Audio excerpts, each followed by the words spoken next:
I think when we talk about some of the wider societal forces that are still at work today that perpetuate rape culture and ensure that people in position of privileges don't feel consequences for their actions, while they're disproportionately weighted upon those who are affected by trauma or who are survivors of trauma. And when people try and talk about that, it can sometimes seem a little bit abstract, that we're talking about societal forces that aren't always visible. But the thing about myth, and this story in particular, is that it makes those responses kind of concrete.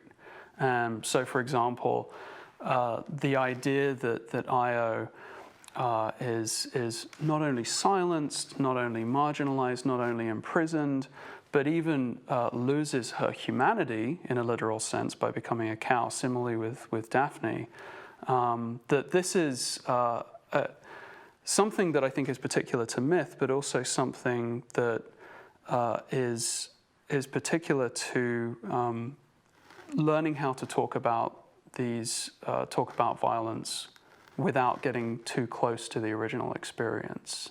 Does that seem true to your experience in discussing violence and sexual violence? Were you going to say something? No, I mean, I just think, I think that that's one of the really interesting aspects of metaphor, is that it, I think, is a way for us to be able to examine a really difficult issue very closely, but to some degree with some remove, or in a potentially more approachable and more readily understandable way, I would say. Absolutely. It also, I think, steps away from the particular and moves to the space of more general. And so there are ways that we can think about the symbolic dimensions of this story as a kind of a conversation that has that distancing effect, and that I think everyone can participate in.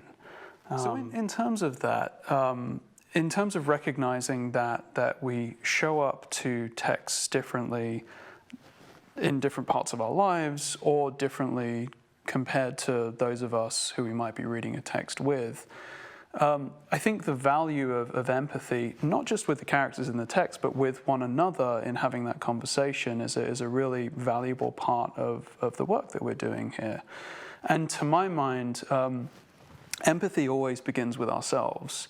Empathy always begins with recognizing the emotional and intellectual responses that we're having, and being aware how that might affect our responses to material like this. And I know, Lauren, you've spoken to this. Yeah, I mean, I think empathy is actually a crucial component when we're thinking about interpersonal violence or sexual violence, that we know that it's really a lack of empathy that allows someone to perpetrate violence in the first place. And so if we go through these readings and we think about how empathy plays within the texts, we can also think about how that parallels to how empathy plays within context, within relationships. And so it's a really... and I think that reading always creates empathy. I mean, these are people's narratives, right. You know?